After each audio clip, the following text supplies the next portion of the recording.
আল্লাহ তাআলা কিয়ামতের কঠিন ময়দানে যেদিন স্বামী স্ত্রীকে চিনবে না, স্ত্রী স্বামীকে দেখে পালিয়ে যাবে, বন্ধু বন্ধুরে চিনবে না, পীর সাহেব মুরিদরে চিনবে না, মুরিদ পীর সাহেবরে চিনবে না, দলের কর্মী তার নেতারে চিনবে না, নেতা তার কর্মীরে চিনবে না, বন্ধু বন্ধুরে দেখে পালাবে। এই কঠিন মুহূর্তে সূর্যটা মাথার কাছে চলে আসবে, জমিনটা তামার জমিন হবে, আজকের জমিনের মতো নয়। মানুষ ঘর্মাক্ত, ক্লান্ত, শ্রান্ত মাথার মগজগুলো কানের ছিদ্র আর নাকের ছিদ্র দিয়ে বেয়ে বেয়ে পড়বে। বিশ্বনবী ফরমান, কিয়ামতের ওই কঠিন ময়দানে 7 শ্রেণীর ব্যক্তিকে রব্বুল আলামিন তার আরশের নিচে ছায়া দিবেন। তার মধ্যে প্রথম শ্রেণীর ব্যক্তি হলো ইমামুন আদিল, যে ইনসাফের সাথে বিচার করে, যে জাস্টিস সমাজে সার্ভ করে, যে সুশাসন নিশ্চিত করে, ওই ইমামুন আদিল। আদিল শব্দটা বুঝছেন না? ইন্নাল্লাহা ইয়া'মুরু বিল আদল, পাইছেন? আদিল। 7 শ্রেণীর ব্যক্তিকে আল্লাহ তাআলা সুশীতল আরশের নিচে ছায়া দিবেন, যেদিন তার দেয়া ছায়া ছাড়া কোনো ছায়া থাকবে না। এর প্রথম হচ্ছে ইমামুন আদিল, ন্যায়পরায়ণ শাসক। চিল্লায় বলেন সুবহানাল্লাহ। আবার বিশ্বনবী বললেন, ইন্নাল মুকসিতিনা ইনদাল্লাহি আলা মানাবিরা মিন নূর আন ইয়ামিনির রহমান। কিয়ামতের দিন যারা ন্যায় পরায়ণ হিসেবে আল্লাহর সামনে দাঁড়াবে, কিয়ামতের দিন রব্বুল আলামিন তার আরশের ডান দিকে ওই ন্যায় পরায়ণ লোকদের জন্য আরশের ডান দিকে একটা নূরের মিম্বারে তাদেরকে বসার সুযোগ করে দিবে। আল্লাহর আরশের ডান দিকে ন্যায় পরায়ণ লোকদের জন্য আল্লাহ তাআলা নূরের মিম্বার বানাবে। 4টে কেন কথা মনে করেছেন? আল আদাল, জাস্টিস। ইন্নাল্লাহা ইয়া'মুরু বিল আদল। আল্লাহ তাআলা এই আদালতের নির্দেশনা দেন, সুবিচার, সুশাসন। প্রিয় ভাইয়েরা, এটা আমরা বাংলাদেশে চাই কি চাই না? এই যে অরাজকতা, এই যে অন্যায়, এই যে জুলুম, এই যে ইনকনসিস্টেন্সি সমাজের অসঙ্গতির প্রধান কারণ জাস্টিস নাই, সুবিচার নাই, সুশাসন নাই। শেষবারের মতো আওয়াজ করে বলেন তো, আমরা বাংলাদেশে আদল চাই কি চাই না? তাহলে প্রথম নির্দেশনা শেষ। আল্লাহ তাআলা তোমাদেরকে আদলের আদেশ দেন। এরপরে আল্লাহ বললেন, আমি তোমাদেরকে ইহসানের আদেশ দেই। ইন্নাল্লাহা ইয়া'মুরু বিল আদলি ওয়াল ইহসান। আমি তোমাদেরকে যেমনি আদলের নির্দেশনা দেই, তেমনি ভাবে তোমাদেরকে ইহসানের নির্দেশনা দেই। ইহসান, আওয়াজ করে সবাই বলেন তো ইহসান। ইহসান মানে কারো প্রতি সফট হার্টেড হওয়া, মহানুভব হওয়া, অনুগ্রহ পরায়ণ হওয়া, অনুগ্রহশীল হওয়া, একে অপরের প্রতি দয়াদ্র হওয়া। একে অপরের প্রতি দয়াদ্র, অনুগ্রহশীল হওয়া ছাড়া মানবিক সমাজ কশিনকালেও গঠন করা সম্ভব না। প্রিয় ভাইয়েরা, সুন্দর আচরণ দিয়ে, ইহসান দিয়ে যা জয় করা যায়, নরম আচরণ দিয়ে যেটা অর্জন করা যায়, কঠোরতা দিয়ে সেটা পারা যায় না। বিষ্ণু ঈসা ইসলাম ইহসান দিয়ে, কোমল আচরণ দিয়ে, তার অনুগ্রহ দিয়ে তিনি অনেক কাফিরের হৃদয়কে জয় করে ফেলেছেন। সাইয়েদনা সুমামা ইবনে উসাল রাদিয়াল্লাহু তাআলা আনহুর কথা মনে পড়ে যায়। তিনি ছিলেন ইয়ামামার বাদশা। মদিনাতে বিশ্বনবীকে হত্যা করার নিয়তে এসেছিলেন। গোপনে গোপনে বিশ্বনবীকে হত্যা করে আবার ইয়ামামাতে তিনি ফিরে যাবেন। কিন্তু কি অবাক করা কাণ্ড, হত্যা করতে পারে নাই, সাহাবাদের হাতে তিনি ধরা পড়ে গেলেন। সাইয়েদনা সুমামা ইবনে উসাল রাদিয়াল্লাহু তাআলা আনহু হত্যার নিয়তে আসলেন, কিন্তু হত্যা করতে পারলেন না। সাহাবারা ওনাকে ধরে ফেললেন, ধরে মসজিদে নববীর পিলারের মধ্যে বেঁধে রাখলেন। সুমামা ইবনে উসাল, সিরাত থেকে শুনে, সিরাত থেকে শোনাচ্ছি, রাদিয়াল্লাহু তাআলা আনহু ইয়ামামার অধিপতি ছিলেন। বিশ্বনবীকে হত্যার জন্য আসছেন, ধরা পড়ে গেছেন, এখন মসজিদে নববীতে বেঁধে রাখছেন। তার মানে বন্দী। এখন স্ট্যাটাস কি? বন্দী, ক্যাপটিভ। তো বিষ্ণু ঈসা ইসলাম সাহাবাদেরকে বললেন, তার খোঁজ খবর নিও, সুমামা ইবনে উসালের খোঁজ খবর নিও। সাহাবারা বলেন, ইয়া রাসূলুল্লাহ, আপনাকে হত্যা করতে এসেছে, তার তো কঠিন ক্যাপিটাল পানিশমেন্ট হওয়া দরকার, কঠিন শাস্তি হওয়া দরকার। বিশ্বনবী বললেন, না, আমি যেটা জানি তোমরা সেটা জানো না, তোমরা সুমামার সাথে ভালো আচরণ করো। বিশ্বনবী সুমামার কাছে গেলেন। প্রথম দিন যে তিনি কালেমার দাওয়াত দিলেন, ইমানের দাওয়াত দিলেন, ইসলামের দাওয়াত দিলেন, রিসালাতের দাওয়াত দিলেন, আখিরাতের দাওয়াত দিলেন। পরের দিন যে বিশ্বনবী সালাতের দাওয়াত দিলেন, যাকাতের দাওয়াত দিলেন, ইসলাম কি, কিভাবে, কেমন করে পালন করতে হয় চমৎকার আর্টিকুলেট করতে শুরু করলেন। তন্ময় হয়ে সুমামা ইবনে উসাল রাদিয়াল্লাহু তাআলা আনহু বিশ্বনবীর কথাগুলো শুনতে আরম্ভ করলো। একদিন নয়, 2 দিন নয়, টানা 3 দিন বিশ্বনবী সুমামার কাছে ইসলামকে প্রেজেন্ট করেছেন, উপস্থাপন করেছেন। আওয়াজ করে বলেন, কয় দিন? 3 দিন। 3 দিন মসজিদে নববীতে বাধা। আর সাহাবীদেরকে বললেন, তার খোঁজ খবর নিও, তোমরা যে রুটি বানাও এর মধ্যে সবচেয়ে ভালো আটার রুটিটা তারে দিও, সবচেয়ে রিফাইন্ড খেজুর, যেটা পিওর খেজুর, এটা তারে দিও।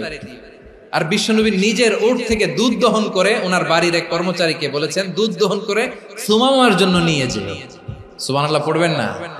সবাই তো অবাক, ইয়ামামা থেকে আসছে নবীকে হত্যা করতে, বিশ্বনবী দেখে তারে জামাই আদর করে। একদিন নয়, 2 দিন নয়, টানা 3 দিন বিশ্বনবী এভাবে সুমামার কাছে যেয়ে ইসলামকে প্রেজেন্ট করতে আরম্ভ করলেন, ইসলামকে উপস্থাপন করতে শুরু করলেন। আর তাকে চমৎকার এন্টারটেইনমেন্ট, আপ্যায়ন দিতে আরম্ভ করলেন। টানা 3 দিন যখন ইসলামের দ্য বিউটিজ অফ ইসলাম, ইসলামের সুমহান বাণী, সৌন্দর্য তার কাছে উপস্থাপন শেষ, তাকে আপ্যায়ন শেষ, বিশ্বনবী বললেন সাহাবাদেরকে, যাও এবার সুমামার হাতের পায়ের রশি দুটো খুলে দাও। সাহাবারা তর্ক জুড়ে দিলেন, লা ইয়া রাসূলুল্লাহ, এমনটা করবেন না, তো ভয়ঙ্কর ভয়ঙ্কর খুনি, কি জানি কি হয়ে যায়। বিশ্বনবী বললেন, না, তার হাতে পায়ের রশিগুলো খুলে দাও। সাহাবারা বিশ্বনবীর কথা মতো তার হাতে পায়ের রশিগুলো খুলে দিল। সুমামা মুহূর্তের মধ্যে মসজিদে নববী থেকে বের হয়, ইয়ামামায় ফিরে না যে মসজিদে নববীর পাশে একটা খেজুর বাগান ছিল, সেখানে চলে গেলেন। সেখানে একটা ছোট্ট কুয়া ছিল, কুয়ার পানি দিয়ে তিনি গোসল করলেন। সুবহানাল্লাহ পড়েন। কুয়ার পানি দিয়ে গোসল করে মসজিদে নববীর সামনে এসে বিশ্বনবী এবং সাহাবাদের সামনে দাঁড়িয়ে সাব্বাবা উঁচু করে বললেন, আশহাদু আল্লা ইলাহা ইল্লাল্লাহ ওয়া আশহাদু আন্না মুহাম্মাদান আবদুহু ওয়া রাসূলুহু। আমি সাক্ষ্য দিচ্ছি আল্লাহ ছাড়া কোনো ইলাহ নাই, আর মুহাম্মদ আল্লাহ তাআলার প্রেরিত বান্দা এবং রাসূল। প্রিয় ভাইয়েরা, ইহসান দিয়ে যা জয় করা যায়, কঠোরতা দিয়ে সেটা কঠিনকালেও জয় করা যায় না। আওয়াজ করে বলেন, ঠিক কি না? এবার সুমামা দাঁড়িয়ে বলে, ওগো নবী, আমি তো কালিমা পড়ে মুসলমান হয়ে গেলাম, এবার শোনেন, এই মুহূর্তের আগে আপনার চেহারার চাইতে নিকৃষ্ট কোনো চেহারা আমার কাছে ছিল না, কিন্তু শাহাদা পাঠ করার পরে আপনার চেহারার চাইতে উত্তম শ্রেষ্ঠ কোনো চেহারা আমার কাছে আর নাই। ও নবী, আজকের দিনের আগে ইসলাম ধর্মের চেয়ে নিকৃষ্ট অপছন্দনীয় কোনো ধর্ম আমার কাছে ছিল না, কিন্তু এই মুহূর্ত থেকে ইসলামের চেয়ে সেরা শ্রেষ্ঠ পছন্দনীয় কোনো ধর্ম আমার কাছে নাই। নবী গো, আজকের দিনের আগে মদিনার চাইতে অপছন্দনীয় নিকৃষ্ট কোনো শহর আমার কাছে ছিল না, কিন্তু এই মুহূর্তের পর থেকে মদিনার চাইতে কোনো শ্রেষ্ঠ শহর আমার জানা নাই। সে ছিল গমের বড় ডিলার, গম বেচত। কি বেচত? তার গম কিনে মক্কার লোকেরা রুটি খাইতো। সে ঘোষণা দিল, আজকে থেকে মক্কাবাসীদের জন্য সব গম আমি হারাম করে দিলাম, মক্কাবাসী এখন না খেয়ে মরে। সুবহানাল্লাহ পড়বেন না? মক্কাবাসী বিশ্বনবীর কাছে আসলেন, এসে বললেন, মুহাম্মদ, আমরা তো তোমার ভাই, তোমার চাচা, তোমার ভাতিজা, তোমার আত্মীয়, তুমি সুমামারে বলো সে যেন আবার গমের সাপ্লাই মক্কার জন্য অনুমতি দিয়ে দেয়। বিশ্বনবীর অনুমতি ক্রমে সুমামা আবার মক্কাতে গম পাঠাতে শুরু করলো। পড়েন সুবহানাল্লাহ। ইহসান, ইহসান দিয়ে আপনি যেটা জয় করতে পারবেন, you can win the heart of your enemies. ইহসান দিয়ে আপনি আপনার শত্রুর হৃদয়কে জয় করতে পারবেন। এজন্য আল্লাহ বললেন, ওয়া আনফিকু ফি সাবিলিল্লাহি ওয়া লা তুলকু বিআইদিকুম ইলাত তাহলুকা ওয়া আহসিনু ইন্নাল্লাহা ইউহিব্বুল মুহসিনিন। তোমরা আল্লাহর রাস্তায় দান করবে আর নিজেরা নিজেদেরকে ধ্বংসের হাতে ঠেলে দিও না। তোমরা একে অপরের প্রতি ইহসান করবে, কারণ ইহসানকারীদেরকে আল্লাহ বড় ভালোবাসেন। সুবহানাল্লাহ পড়েন। আবার সূরা রহমানে আল্লাহ বললেন, হাল জাযাউল ইহসানি ইল্লাল ইহসান ফাবিআইয়ি আলা, সবাই পড়েন, ফাবিআইয়ি আলাই রাব্বিকুমা তুকাযযিবান। ইহসানের প্রতিদান হিসেবে ইহসানি হয়। বিশ্বনবী সুমামার প্রতি যেমন ইহসান করেছেন, সুমামাও ঠিক তেমন ইহসান ফিরিয়ে দিয়েছে। ঠিক কিনা বলেন? তাহলে এক নম্বরে হচ্ছে আদ, ন্যায় বিচার। দুই নম্বরে সবাই বলেন ইহসান, সদাচরণ। ইহসান দুই ধরনের প্রিয় ভাইরা, ইহসান ফিল ইবাদা, ইহসান ফিল মুআমালা। ইহসান ফিল ইবাদা হচ্ছে একাগ্র অনুভবে ইবাদতে ডুব দেওয়া, এর নাম ইবাদতের ইহসান। সুবহানাল্লাহ পড়ুন। বিশ্বনবী বলেন ইহসান মানে কি জানো নাকি? হাদিসে জিবরিলে সাইয়েদনা জিবরিল আলাইহিস সালাম বিশ্বনবীকে বললেন আখবিরনি আনিল ইহসান। নবী আমাদেরকে বলেন ইহসান মানে কি? বিশ্বনবী বললেন আনতা আবুদাল্লাহা কাআন্নাকা তারাহু ফাইন লাম তাকুন তারাহু ফাইন্নাহু ইয়ারাক। ইহসান মানে হলো এমন ভাবে তুমি আল্লাহর সামনে নিজেকে উজাড় করে ইবাদত করবে, তুমি ভাববে তুমি আল্লাহকে দেখতে পাচ্ছ। আর এটা যদি ভাবা তোমার জন্য কঠিন হয়ে যায়, অন্তত এতটুকু তুমি ভাববা যে আল্লাহ তোমাকে দেখতে পাচ্ছেন। ঠিক কিনা বলেন? ও আমার বীর চট্টলার ভাইয়েরা, কেউ যেটা দেখে না সেটা দেখে কে? এই বিশ্বাস হৃদয়ের মধ্যে আছে? নামাজে যখন দাঁড়ান এই ফিলিংসটা আনা যাবে? এসা পর্যন্ত যে আমরা হায়াত পাবো কোনো গ্যারান্টি আছে? সবাই আওয়াজ করে বলেন গ্যারান্টি আছে? গ্যারান্টি নাই। এজন্য বিষ্ণু ইসলাম বলেছে এমন ভাবে নামাজে দাঁড়াও, ইবাদত করো, মনে করো হতে পারে এটাই আমার জীবনের শেষ নামাজ। পারফর্ম দ্য সালাহ as if this is your last and final prayer. এমন ভাবে সালাতে দাঁড়াও, ভাবো হতে পারে এটাই তোমার জীবনের শেষ নামাজ। এমন ভাবে নামাজে দাঁড়াও, ভাবো এটাই শেষ নামাজ। তাহলে নামাজে একাগ্রতা বাড়ায় দিবে কে? ফলে ইবাদতের ইহসান আমাদের অর্জিত হবে। আর মুআমালাতে ইহসান হলো, বিশ্বনবী বলেন ইন্নাল্লাহা তাবারাকা ওয়া তাআলা কাতাবাল ইহসানা আলা কুল্লি শাই ফাইযা কাতালতুম ফাআহসিনুল কিতলা ওয়া ইযা যাবাহতুম ফাআহসিনুয যাবহা ওয়ালিয়ুহিদ্দা আহাদুকুম শাফরাতাহু ওয়ালিয়ুরিহ যাবিহাতাহু। ইহসান দুই ধরনের, আওয়াজ করে বলতে হবে কয় ধরনের? একটা হচ্ছে ইহসান ফিল ইবাদা, ইবাদতে ইহসান। ইবাদতে ইহসান কি? একাগ্র অনুভব দিয়ে ইবাদত করা, মন প্রাণ দিয়ে ইবাদত করা। আর মুআমালাতে ইহসান কি? সব কাজে, দৈনন্দিন কাজে, কর্মে, সামাজিক অ্যাক্টিভিটিতে কোমলতা প্রদর্শন করা, অনুগ্রহের সাথে সবকিছু করা। আল্লাহ তাআলা ইন্নাল্লাহা তাবারাকা ওয়া তাআলা কাতাবাল ইহসানা আলা কুল্লি শাই, তিনি সবকিছুর ব্যাপারে ইহসানকে আবশ্যক করেছেন। সবকিছু, মুমিনের সব কাজে ইহসানের পরশ থাকবে। ওয়া ইযা কাতালতুম ফাহসিনুল কিতলা, বিষ্ণুই বলেন তুমি যখন কাউকে হত্যা করো ইহসানের সাথে করো। সুবহানাল্লাহ পড়বেন না? যখন হত্যা করো তখনও ইহসানের সাথে। আচ্ছা হত্যা করবো আবার ইহসান আসবে করতে করে তো মেরেই ফেলবো আমি।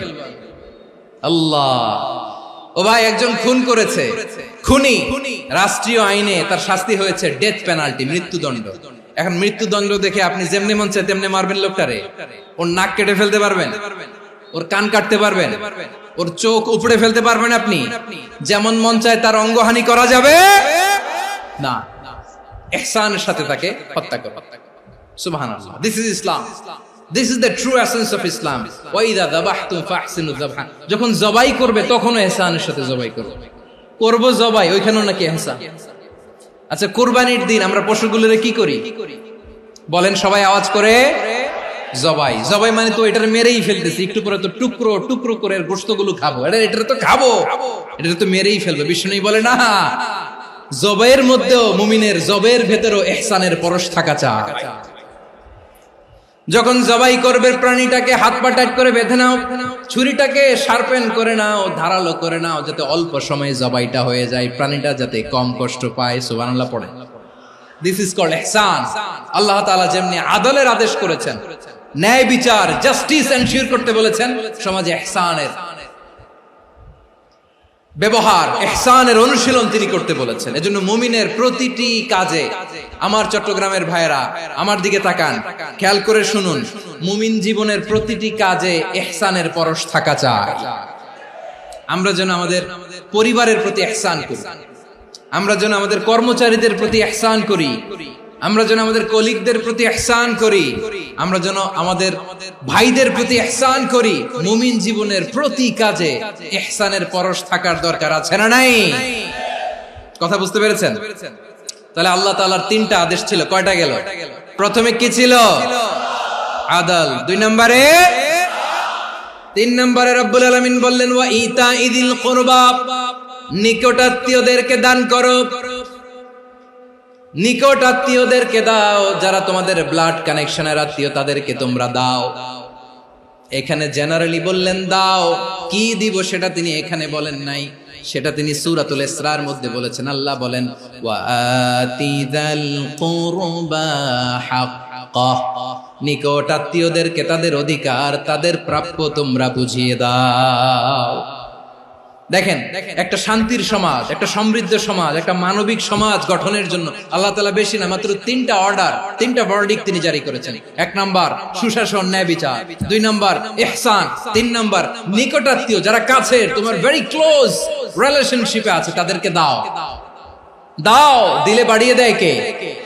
অনেকে দিতে চায় না, কৃপণতা করে। দিলে বাড়ায় দেয় কে?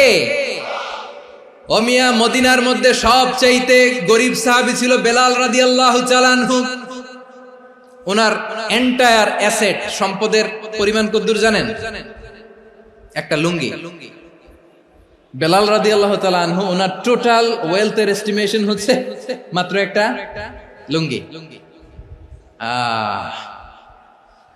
একটা লুঙ্গি, টোটাল ওয়েলথ এস্টিমেশন, টোটাল সম্পদের পরিমাণ বেলাল রাদিয়াল্লাহু তাআলা আনহুর কি ছিল?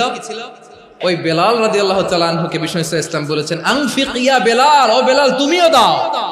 ওয়ালা তাখশা মিন যিল আরশি ইখলালা, আরশের অধিপতির তো কোনো ঘাটতি নাই, তুমি দিলে ওই আল্লাহ তোমারে বাড়ায় দিবে। এজন্য আমার প্রিয় ভাইয়েরা, দিলে কমে না, দিলে বাড়ে। অনেকে ধরে রাখে, নতুন কিছু নিতে পারে না, হাত দিয়ে যেটা ধরে রেখেছেন এটা দিয়ে দেন, বড় একটা ধরার সুযোগ পাবেন। জোরে বলেন ঠিক কিনা? রব্বুল আলামিন বললেন ৩ নাম্বার আদেশ হলো তোমাদের প্রতি, সমাজটারে কেমন করে মানবিক সমাজ, সুন্দর সমাজ গড়বা। ৩ নাম্বার আদেশ হলো ওয়া আতিদাল কুরবা হাক্কা, নিকটাত্মীয়দেরকে তাদের প্রাপ্য বুঝিয়ে দাও। এই নিকটাত্মীয়দেরকে তাদের অধিকার বুঝিয়ে দেওয়া, প্রাপ্য বুঝিয়ে দেওয়াতে আমাদের গাফলতি আছে না নাই? অনেকে দেখবেন অনেক আল্লাহওয়ালা, তাহাজ্জুদ গুজার, সেজদা দিতে দিতে কপালে কালো দাগ ফেলে দিছে, সে তার বোনের হকটা আদায় করে নাই, আছে না নাই? অনেক বড় হাজী সাহেব, বিশাল লম্বা দাড়ি, ছেলেরে সব দিয়ে দিছে, মেয়েরে কিছু দেয় নাই, মেয়ের হক আদায় করে নাই, আছে না নাই? এই হাজী সাহেবেরা, এই আল্লাহওয়ালারা কিয়ামতের ময়দানে আটকে যাবে। আপনি অন্যের অধিকার নষ্ট করেছেন, তাদের রাইটস কে ভায়োলেট করেছেন। এজন্য আল্লাহ তাআলা বলেন, কারো অধিকার যদি কেউ নষ্ট করে, ওই সমাজটা মানবিক সমাজ কঠিনকালেও হতে পারে না। এজন্য ৩ নম্বর আল্লাহ বললেন ওয়া ইতাইদিল কুরবা, নিকটাত্মীয়দেরকে দাও। কি দিবা? তাদের অধিকার দিয়ে দাও। বোনের অধিকার বুঝিয়ে দাও, মেয়ের অধিকার বুঝিয়ে দাও, ফুফুর অধিকার বুঝিয়ে দাও। দেখবেন অনেক মায়েরা ছেলের পাতে মুরগির রান দেয়, মেয়ের পাতে দেয় মুরগির ঠ্যাং। তো মেয়ের কি মুরগির রান খেতে মনে চায় না? মনে চায় না? এমনটা করা যাবে না। নিকটাত্মীয়দেরকে অধিকার দিয়ে দাও, নিকটাত্মীয়ের সাথে সুসম্পর্ক রাখো। আদেশটা কার?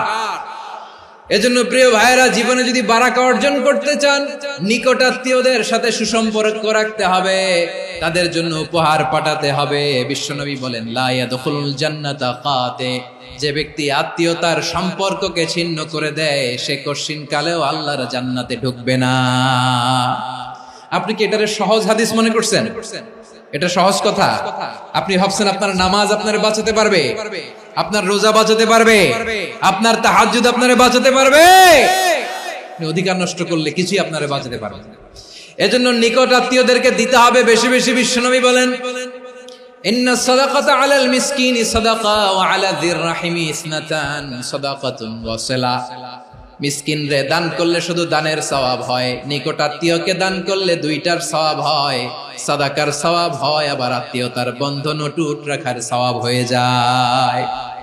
আবার বিশ্বনবী বললেন মান সাররাহু আইয়ুবসাতা লাহু ফি রিজকিহি ওয়া ইনসালাহু ফি আসারিহি ফালইয়াসিল রাহিমা। যে ব্যক্তি তার রিজিকের প্রশস্ততা চায় আর হায়াতে বরকত চায়, সে যেন তার আত্মীয়ের সাথে সুসম্পর্ক রাখে। আমার প্রিয় চট্টলার ভাইয়েরা, আমাদের রিজিক বাড়ুক, এটা আমরা চাই কি চাই না? সবাই চান? হ্যাঁ, আমাদের রিজিকে প্রশস্ততা আসুক, চাই কি চাই না? আমাদের হায়াতে বরকত আসুক, আমরা চাই কি চাই না? এই দুইটা যদি চান তাহলে নিকটাত্মীয়দের সাথে সুসম্পর্ক রাখবেন। পারবেন? তাহলে সমাজটারে মানবিক সমাজ বানায় দিবে কে? তিনটা আদেশ চলে গেল। 1 নম্বরে কি ছিল? 2 নম্বরে, 3 নম্বরে নিকটাত্মীয়দেরকে দান। আল্লাহ তাআলা তিনটা জিনিসের যেমনি আদেশ করেছেন, অনুরূপ ভাবে তিনটা বিষয় তিনি বারণ করেছেন, নিষেধ করেছেন। ওগুলোর কাছেও যাওয়া যাবে। রাব্বুল আলামিন বলেন, ওয়ায়ানহা আনিল ফাহশাই ওয়াল মুনকারি ওয়াল বাগি।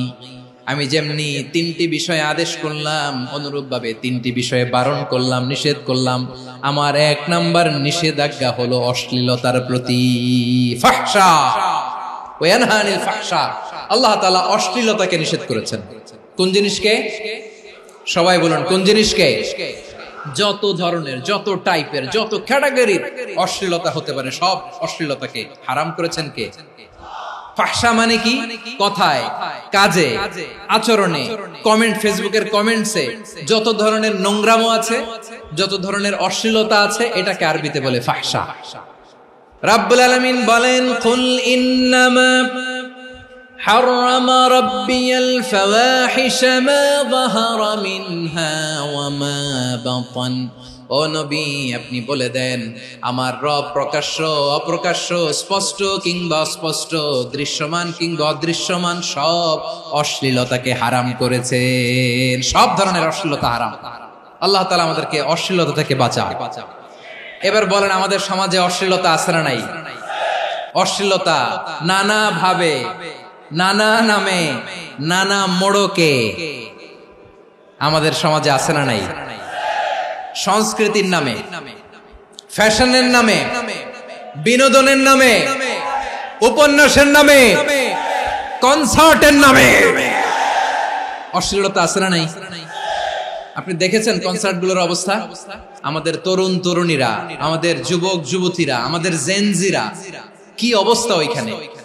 কনসার্টের নামে অশ্লীলতা আছে না নাই? ছেলে মেয়ে একে অপরকে জড়ায় ধরতেছে, একে অপরকে চুমু খাচ্ছে, প্রকাশ্যে, দিবালোকে, গণমানুষের সামনে। আল্লাহ তাআলা এই অশ্লীলতা থেকে আমাদেরকে বেঁচে থাকতে বলেছেন। রূপালী জগতের নামে অশ্লীলতা আছে না নাই? এই টার্মটা আপনারা জানেন না? রূপালী জগৎ কি জগৎ? আসলে কি রূপালী জগৎ না অন্ধকার জগৎ?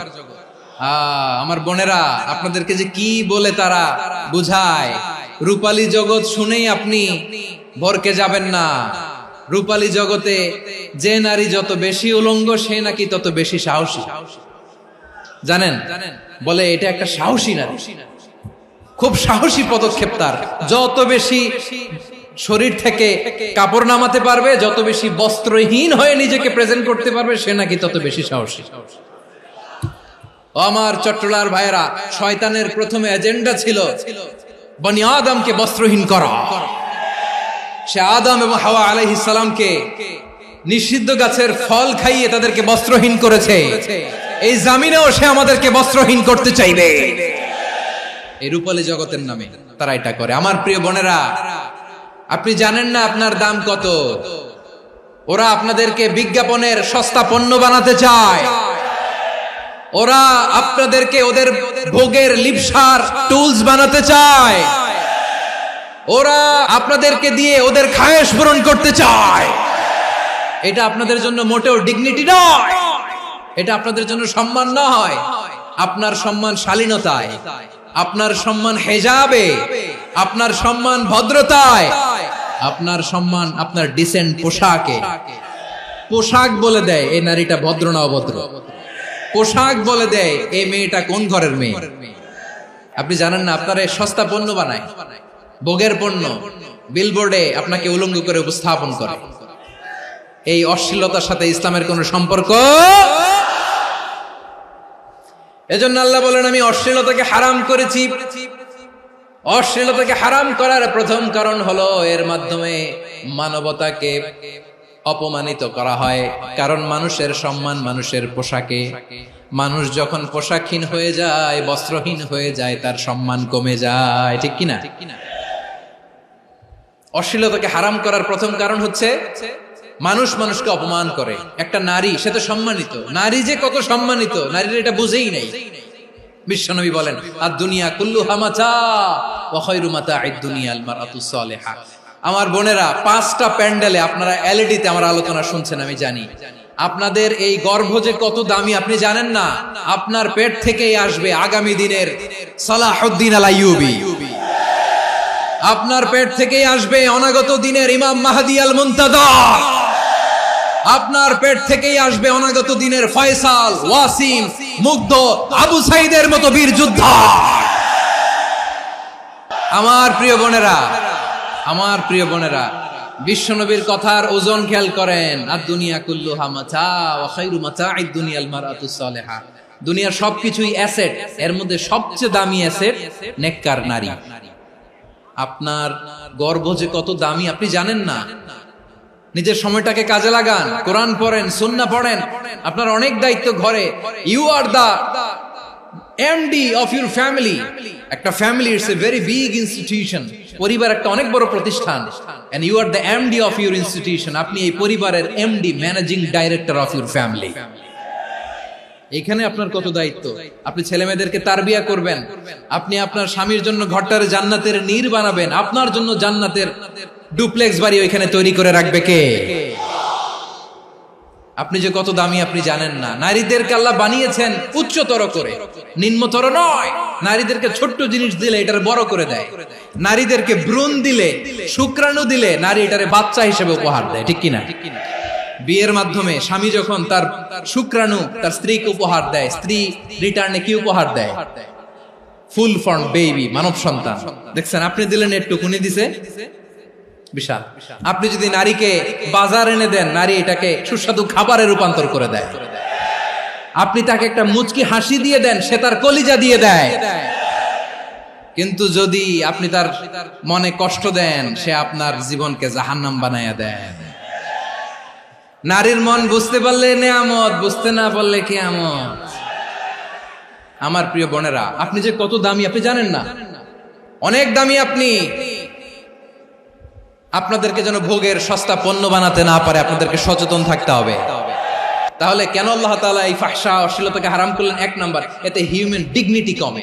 2 নাম্বার, এতে মানুষের অধিকার নষ্ট হয়। আপনি বিয়ে করেছেন, এরে পরকিয়া করেন, ওর সাথে এরকম আছে না নাই?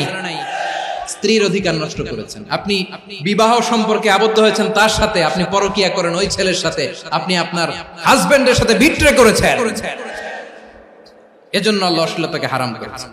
অশ্লীলতাকে হারাম করার আরেকটা কারণ হচ্ছে আল্লাহ তাআলা এই হিউম্যান জেনারেশনকে এটাকে প্রিজার্ভ করতে চায়। হিফজুন নাসল, এটা মাকাসিদুশ শরিয়ার অনেক গুরুত্বপূর্ণ একটা মাকাসিদ, অনেক গুরুত্বপূর্ণ।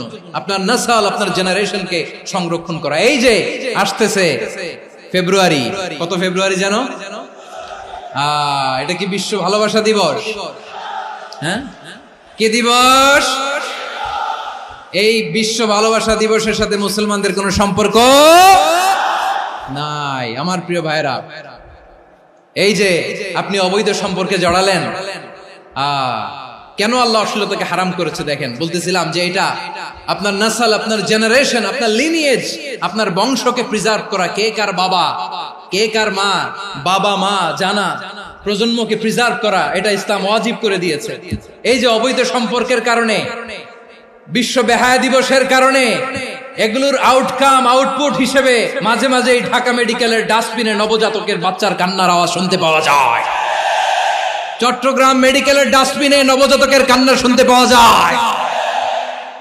বীর চট্টলার মুসলমানেরা বুঝতে পারলে আওয়াজ করে বলেন, এই যে চট্টগ্রাম মেডিকেলে যে নবজাতকটা পাওয়া গেল, ওর বাবাকে আমাকে বলেন, ওর মাকে, ও কোন ফ্যামিলির সন্তান কেউ জানে? আপনি হিউম্যান ডিগনিটিকে অপমান করেছেন না? আপনি তার ভবিষ্যৎকে অন্ধকার করেছেন না? আপনি তার লিনিয়েজকে প্রশ্নবিদ্ধ করে দিয়েছেন না? এই জন্য আল্লাহ তাআলা অশ্লীলতাকে আমাদের জন্য হারাম করে দিয়েছেন। পড়েন সুবহানাল্লাহ। এই জন্য রাব্বুল আলামিন বলেন, কুল ইন্নামা হারাম রাব্বিয়াল ফাওয়াহিশা মা যাহারা মিনহা ওয়া মা বাতান। প্রকাশ্য অপ্রকাশ্য সব অশ্লীলতাকে হারাম ঘোষণা করে দিয়েছে কে? আবার দুনিয়ার বুকে যারা অশ্লীলতার প্রসার করে তাদের জন্য শাস্তি মজুদ রেখেছে কে? রাব্বুল আলামিন বলেন, ইন্নাল্লাযীনা يحبون أن تشيع الفاحشة في الذين آمنوا لهم عذاب أليم في الدنيا والآخرة والله يعلم وأنتم لا تعلمون নিশ্চয়ই যারা বিশ্বাসীদের মাঝে অশ্লীলতার প্রচার প্রসার করতে চায় তাদের জন্য আমি মর্মন্তুদ শাস্তি প্রস্তুত করে রেখেছি, দুনিয়াতেও রেখেছি, আখিরাতেও রেখেছি। ঘোষণাটা কার? যারা এই নাটকের নামে, সিনেমার নামে, রূপালী জগতের নামে, মুভির নামে, ওটিটি প্ল্যাটফর্মের নামে আমার সমাজে অশ্লীলতা ছড়াতে চায় তাদের জন্য কঠিন মর্মন্তুদ শাস্তি মজুদ রেখে দিয়েছে কে? ও আমার বোনেরা, এখনো আপনি জাগবেন না? এখনো আপনার চিন্তার দুয়ারে এখনো নাড়া পড়ে নাই? ওরা আপনাকে উলঙ্গ বানাতে চায়, ওরা আপনাকে আইটেম গার্ল বানাতে চায়। এজন্য ইসলাম অশ্লীলতাকে হারাম করেছে। হারাম। ইসলাম বলেছে যোজন যোজন দূরে থাকো, ওরা বলে না কাছে আসো, কাছে আসার গল্প, ক্লোজ আপ ওয়ান, কাছে আসার গল্প আছে না নাই? তাহলে অশ্লীলতার সাথে আমাদের কোনো সম্পর্ক? সবাই বলতে পারেননি, আওয়াজ করে বলুন, অশ্লীলতার সাথে আমাদের কোনো সম্পর্ক? আমরা এই সমস্ত ক্লোজ আপ ওয়ান, কাছে আসার গল্পের প্রোগ্রামে যাব? আমরা কোন ধরনের অশ্লীল কন্টেন্ট সোশ্যাল মিডিয়ায়, টিভিতে দেখব? কি যুগ যে আমরা কাটাচ্ছি আপনি কল্পনা করতে পারবেন না। পর্ন ইন্ডাস্ট্রি,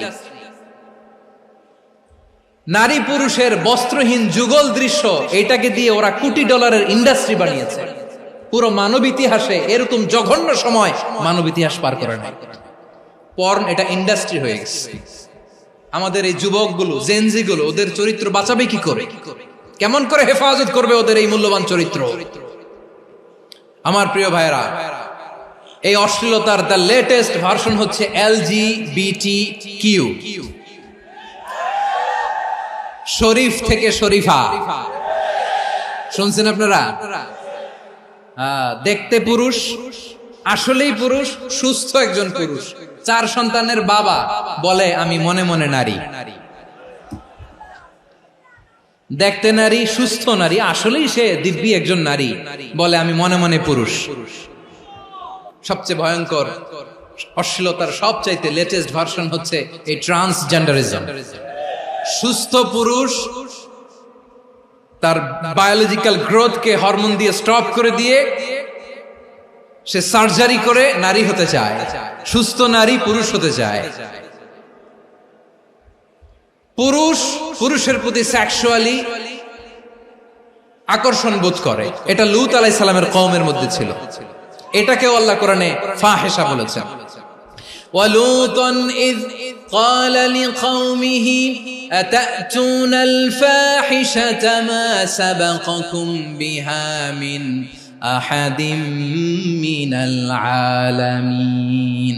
লূত আলাইহিস সালাম বললেন, তোমরা কি এমন এক অশ্লীল কার্যক্রমে ডুব দিলে নাকি যেটা গোটা বিশ্বের কেউ কখনো করে নাই, তোমরাই প্রথম করেছো। পড়েন নাউযুবিল্লাহ। এই পশ্চিমের এই রোগ আমার দেশে যেন আসতে না পারে, আমাদের সজাগ থাকতে হবে। প্রিয় ভাইরা, চিল্লায় বলেন ঠিক কি না?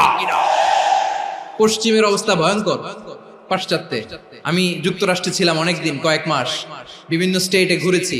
গার্ডিয়ানরা উদ্বিগ্ন, ছেলে মেয়েদেরকে, ছোট্ট ছেলে মেয়ে, ওদেরকে জিজ্ঞেস করে, তুমি how do you feel right now inside yourself? তুমি ভিতরে ভিতরে কেমন ফিল করো? তোমার কি ছেলে ছেলে লাগে না মেয়ে মেয়ে লাগে? আচ্ছা বলেন, এই ছোট্ট বাচ্চাটা ওকে এগুলো জেন্ডার অ্যাসাইনমেন্ট বলতে এগুলো কিছু বুঝে? এইভাবে মিসগাইড করা হচ্ছে।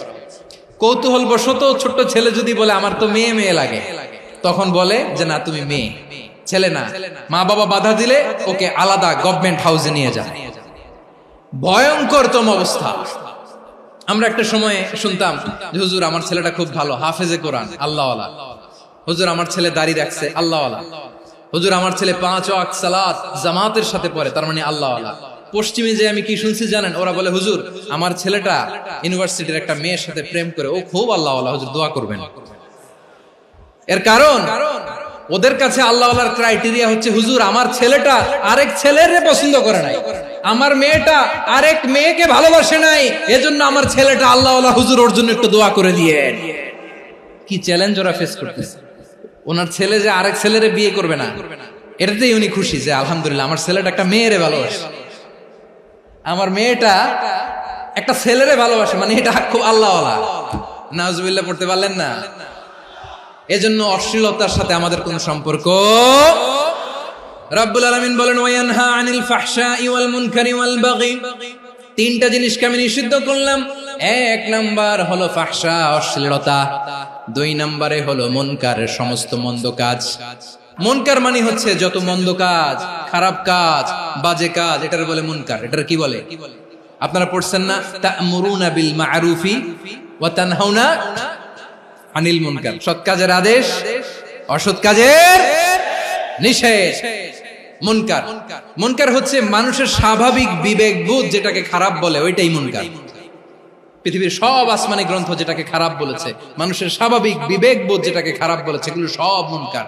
যেমন ইফতিজিং, এটা কি ভালো না খারাপ?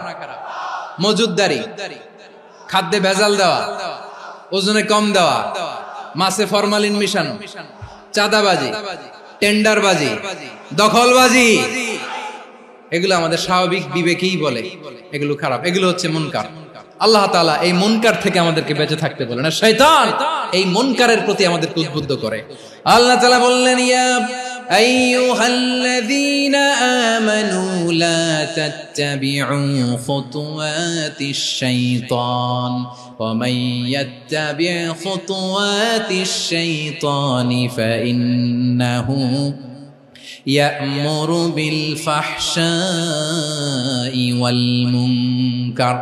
আল্লাহ বললেন, আমার গোলামেরা শোনো শোনো, ও আমার বিশ্বাসী বান্দারা খবরদার, তোমরা কশিনকালেও শয়তানের পদাঙ্ক অনুসরণ করবে না, কারণ শয়তান তোমাদেরকে অশ্লীলতা এবং মন্দ কাজের দিকে উদ্বুদ্ধ করে। আমাদের কাজ হচ্ছে শয়তান আমাদেরকে যেদিকে নিতে চায় আমরা তার উল্টা দিকে যাব। শয়তান এই মন্দ কাজকে আমাদের কাছে বিউটিফাই করে, চাকচিক্যময় করে আমাদের সামনে উপস্থাপন করে। এজন্য আল্লাহ বলেন মুনকারকে থামাতে হবে, মুনকার প্রতিরোধ করতে হবে।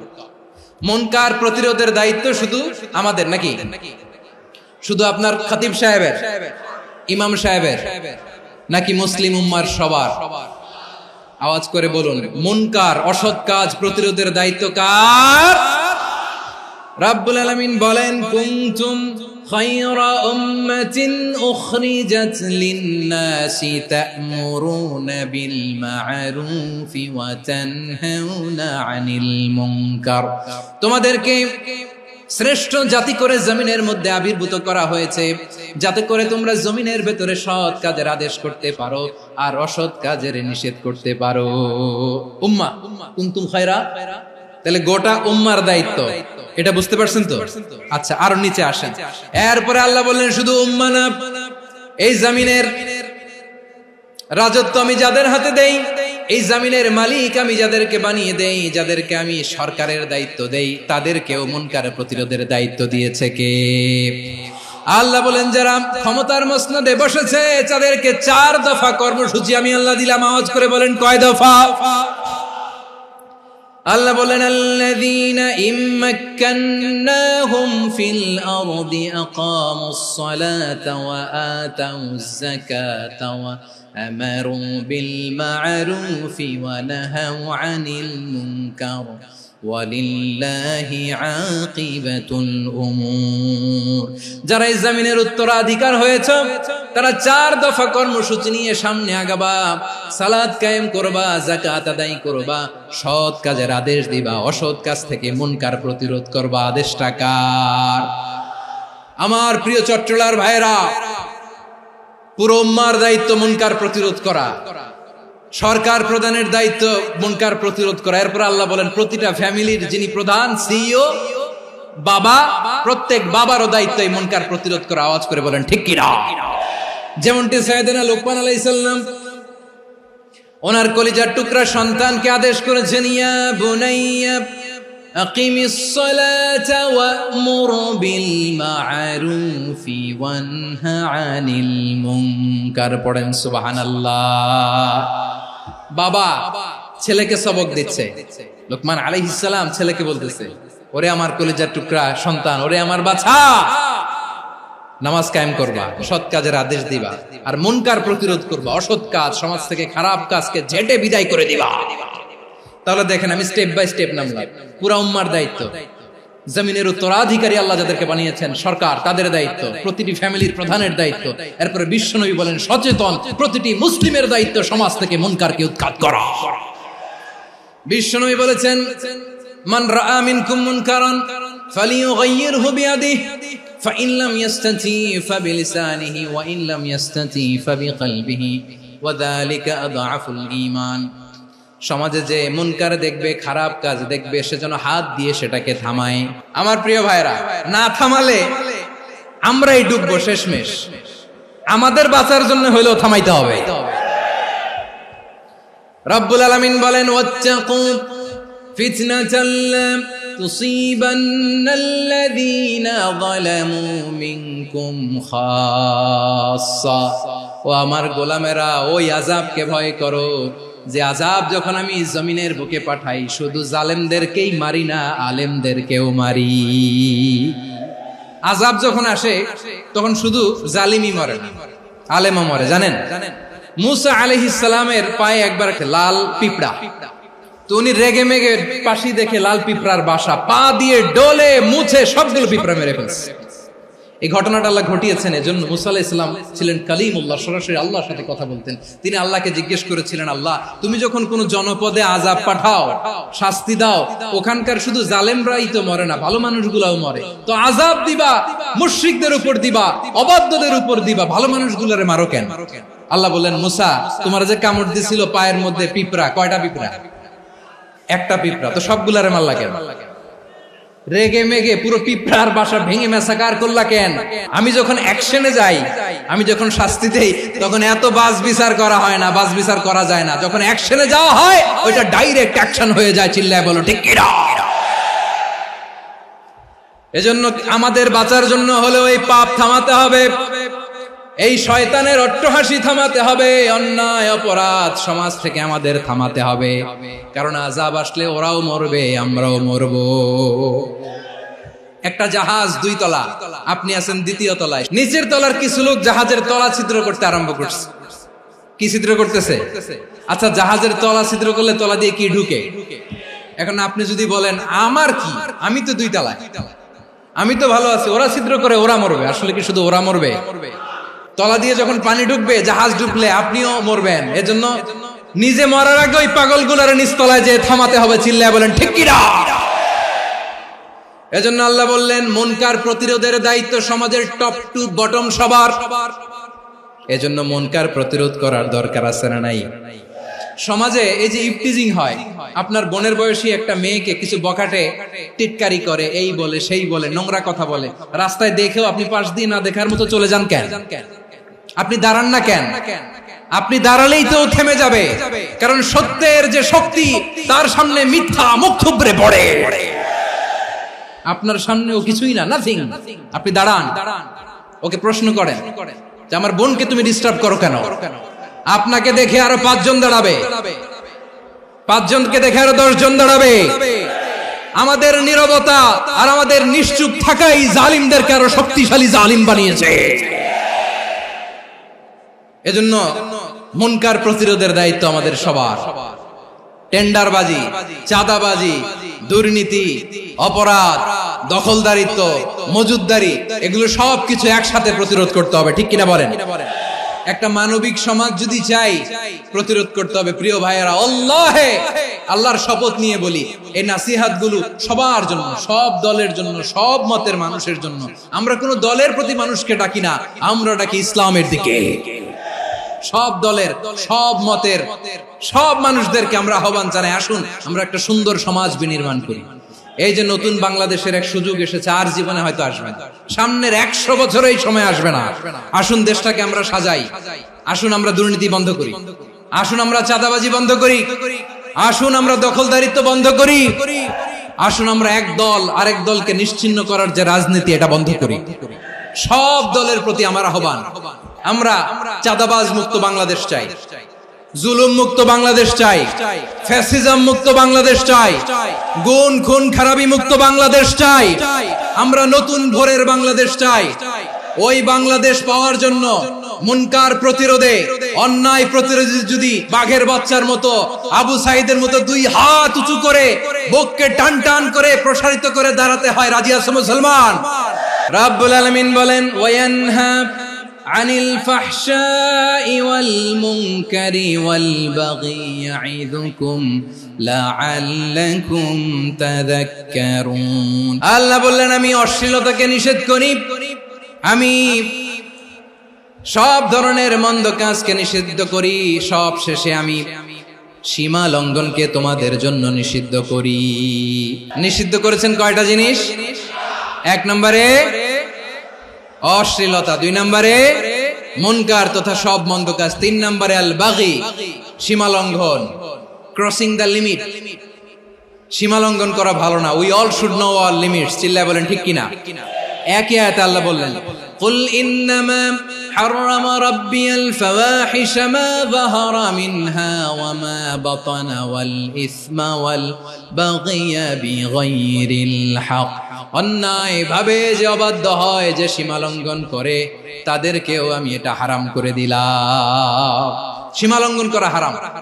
আল্লাহ বারবার বারবার আমাদেরকে ওয়ার্নিং দেয়। যখন আমরা থামি না তখন আল্লাহ ধরে, আর যখন ধরে তখন ছাড়ে না। ধরে ধরে ধরে না, ধরলে আল্লাহ।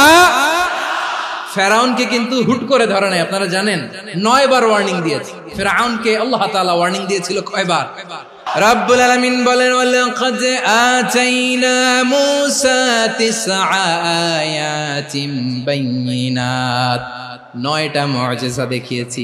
1 2 3 বারবার এইভাবে রিমাইন্ডার, ওইভাবে রিমাইন্ডার, এইভাবে নসিহত, ওইভাবে দাওয়া। ফাকুলা লাহু কাওলান লাইয়িনা, নরম করে বলো, সফট করে বলো, যত ওয়ে হতে পারে দাওয়া মেথডোলজি। মুসা আলাইহিস সালামের সব অ্যাপ্লাই শেষ। 10ম বারে যে আল্লাহ ধরছে, 10ম বারে যে ধরেছে। এজন্য আল্লাহ বলেন আমি সীমা লঙ্ঘনকে পছন্দ করি না। কোরআনের অন্য আয়াতে বাগীকে বলা হয়েছে আল ইতিদা। সীমা লঙ্ঘন যারা করে তাদেরকে আল্লাহ বলেছেন মুতাদিন। ওয়াকাতিলু ফি সাবিলিল্লাহিল্লাযীনা ইউকাতিলুনাকুম ওয়া লা তা'তাদু ইন্নাল্লাহা লা ইউহিব্বুল মুতাদিন। আমি সীমা লঙ্ঘনকারীদেরকে কোশ্চিনকালেও পছন্দ করি না। আমরা যেন সীমা লঙ্ঘন না করি, রাজি আছেন তো? যে কোনো ক্ষেত্রে ইবাদতে যেন সীমা লঙ্ঘন না করি। অনেকে আমরা ইবাদতে সীমা লঙ্ঘন করে ফেলি। বিশ্বনবী সাল্লাল্লাহু আলাইহি ওয়াসাল্লাম যেটা শিখিয়েছেন এর বাইরে যে অতিরিক্ত বুজুর্গ হতে চায়, এরকম আছে না নাই? কোন ক্ষেত্রেই সীমা লঙ্ঘন করা যাবে, এমনকি যুদ্ধ ক্ষেত্রেও না। বিশ্বনবী সাল্লাল্লাহু আলাইহি ওয়াসাল্লাম বলেন খবরদার যুদ্ধ ক্ষেত্রেও সীমা লঙ্ঘন করো না। কি সুন্দর ইসলাম আমরা পেয়েছি। বিশ্বনবী বলেন খবরদার যুদ্ধের ময়দানে কোনো নারীর গায়ে হাত তোলো না, কোনো শিশুর গায়ে হাত তোলো না, কোনো গবাদি পশু হত্যা করো না, কোনো শস্য ক্ষেত্র ধ্বংস করো না, ইবাদতরত অন্য ধর্মের কোনো সন্ন্যাসীর গায়ে হাত তোলো না। বলেন সুবহানাল্লাহ। তাহলে আমরা সীমা লঙ্ঘন করতে পারবো? প্রিয় ভাইরা, একটা সুখী, সমৃদ্ধ, শান্তির সমাজ, মানবিক সমাজ যদি আমরা গঠন করতে চাই, আমাদের আল্লাহর দেয়া কয়টা আদেশ মানতে হবে বলেন দেখি? আর বেঁচে থাকতে হবে কয়টা জিনিস থেকে? আল্লাহর আদেশ কি? 1 নাম্বার আদাল, ন্যায়পরায়ণতা। আমরা সুবিচার, সুশাসন, ন্যায় বিচার চাই কি চাই না? 2 নম্বরে কি ছিল? মাশাআল্লাহ, আমরা যেন সবার প্রতি দয়া পরবশ হই, ইহসান করি। 3 নম্বরে কি ছিল? নিকটাত্মীয়দের দান করা, তাদের অধিকার প্রাপ্য বুঝিয়ে দেওয়া। পাশাপাশি 3টা জিনিস থেকে আল্লাহ বারণ করেছেন, নিষেধ করেছেন। তার প্রথমটা ফাহশা, অশ্লীলতা। অশ্লীলতার সাথে আমাদের কোনো সম্পর্ক। 2 নম্বর নিষেধাজ্ঞা কি ছিল? আল মুনকার, সমাজের যত মন্দ কাজ এগুলোকে আমরা প্রতিরোধ করব। রাজি আছেন তো সবাই? 3 নম্বরে আল বাগী, সীমালঙ্ঘন। কোন মুসলিম সীমালঙ্ঘন করে না। রাব্বুল আলামিন শেষে বললেন ইয়াইদুকুম লাআল্লাকুম তাযাক্কারুন। আল্লাহ তোমাদেরকে উপদেশ দেন যাতে তোমরা শিক্ষা গ্রহণ করো। আমরা উপদেশ দেব, আমরা জোর করে কাউরে কিছু মানাতে চাই না। লা ইকরাহা ফিদ্দিন ওয়াযাক্কির ফাইন্না যিকরা তানফাউল মুমিনিন। উপদেশ দিলে এটা মুমিনদের কাজে দেয়। লাস্তা আলাইহিম বিমুসাইতির ইন্নামা আনতা মুযাক্কির। নবী হে, আপনি রিমাইন্ডার দাতা, আপনি উপদেশ দিবেন। আমরাও বিশ্বনবীর এই হাদিসগুলো থেকে, কোরআনের আয়াত থেকে রিমাইন্ডার, এই কথামালা, বাণী বাহক হিসেবে এই বাণীগুলো আপনাদের সাথে কাছে পৌঁছে দিলাম। আমরা আল্লাহ তাআলার কাছে প্রার্থনা করি, আল্লাহ আমরা যেন আদল দিয়ে আমাদের সমাজকে গঠন করতে পারি। আল্লাহ আমরা যেন ইহসান করতে পারি, আমরা যেন নিকটাত্মীয়দের দান করতে পারি। আল্লাহ যত ধরনের অশ্লীলতা, অনাচার, মন্দ কাজ, সীমালঙ্ঘন, অবাধ্যতা থেকে যেন আমরা বেঁচে থাকতে পারি। আল্লাহ তাআলা আমাদের সবাইকে কথাগুলো বোঝার ও আমল করার তৌফিক দান করুক। হাযা মা ইনদি ওয়াল ইলমু ইনদাল্লাহ আলাইহি তাওয়াক্কালতু ওয়া ইলাইহি উনীব। সুবহানাকাল্লাহুম্মা বিহামদিকা আশহাদু আল্লা ইলাহা ইল্লা আনতা আস্তাগফিরুকা ওয়া আতুবু ইলাইক।